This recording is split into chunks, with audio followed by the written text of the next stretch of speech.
Okay, so we've done a couple things since we filmed last. The main is we put a precision stabilizer on.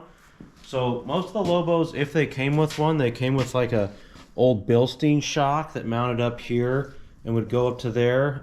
These precision stabilizers are really nice units. This thing was an absolute major pain in the butt to fit in, and still I'm not even sure if it's gonna. It's really like a credit card thickness between the stem and that and the puck right there. So they don't make a specific mount for the Lobos. There's just not enough of them. But what Precision said works is, I believe it's off a Predator 500 off of Polaris, and it's almost the same dimensions as the 250EX. Really only the angle right here is a little bit different, so I actually might try the 250EX one and see if I think that fits better. But regardless, it bolted up and everything seems to be lined up for now.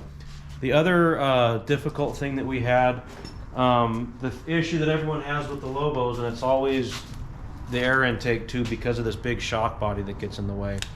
So we've got the old piece that was built that has the indentation for the frame right there, but getting that piece and this rubber adapter here over the carburetor in this piece took way longer than it should. So I'm hoping this thing just runs so good I never have to pull the carburetor apart.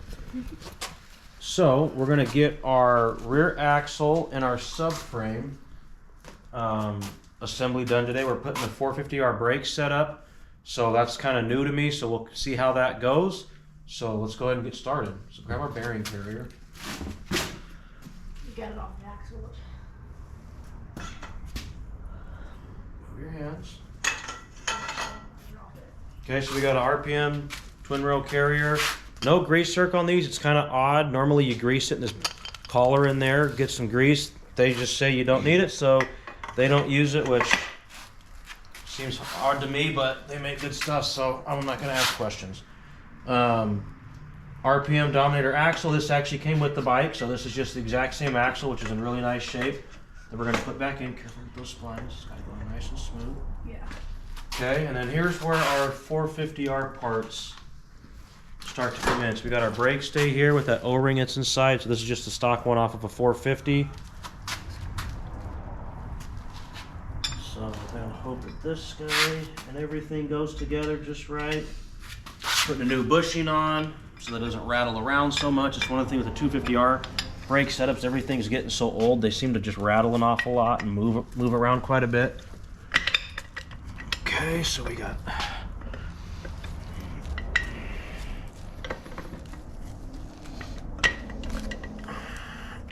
grab the orange mallet. What is it?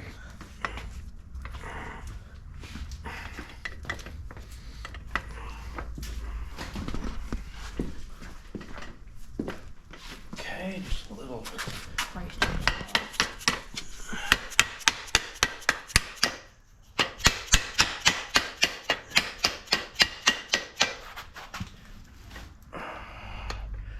Still not quite enough to get. Oh, we get the. So we got that big groove here for the snap ring that's got to go on, and it looks like we're far enough on that we can get that.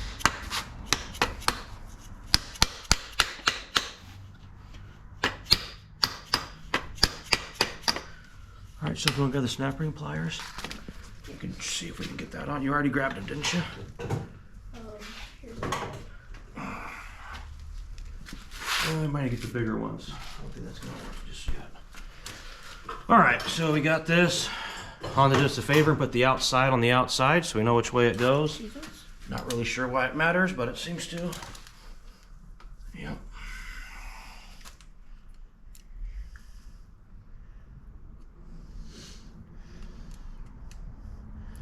Those are too fat to fit, huh?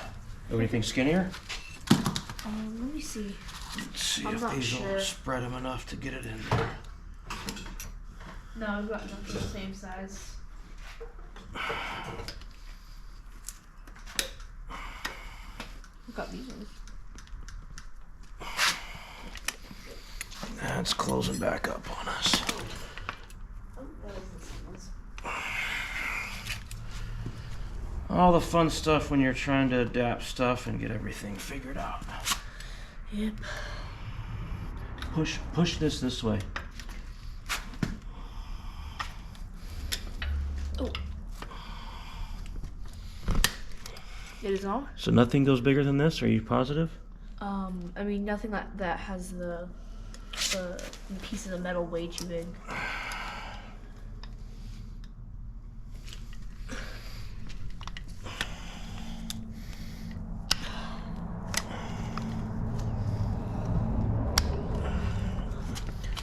Oh, fun stuff.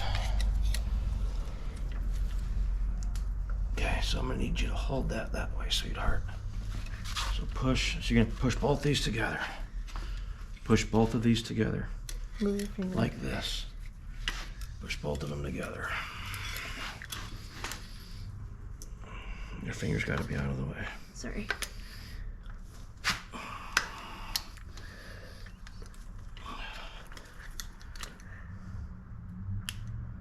Ooh, it's been pretty difficult.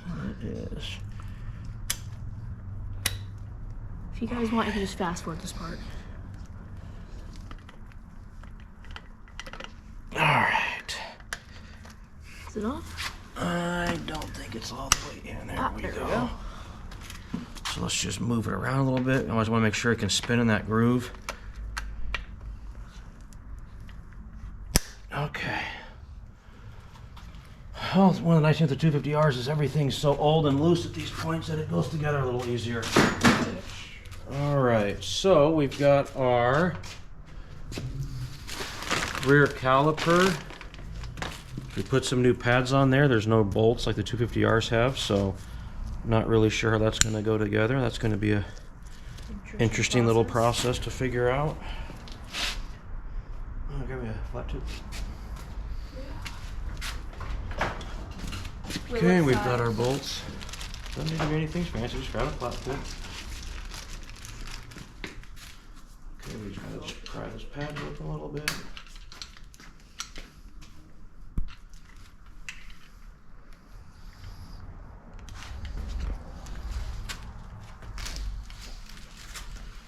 Alright, so that's gonna bolt just like that.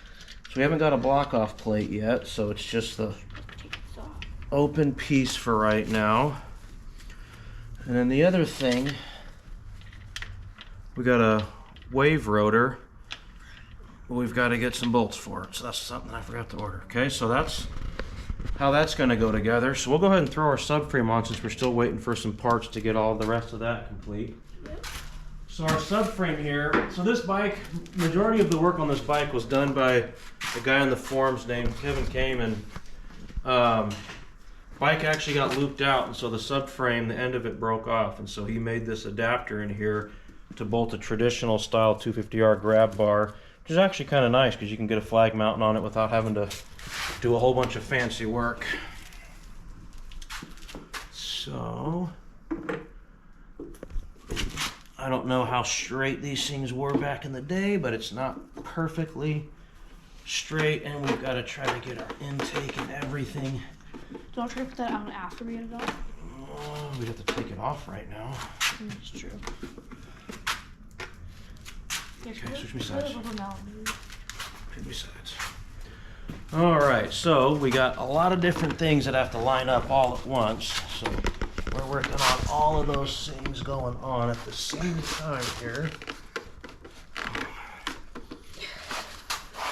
Grab me that. So let's get the pry bar. Where's our pry bar at?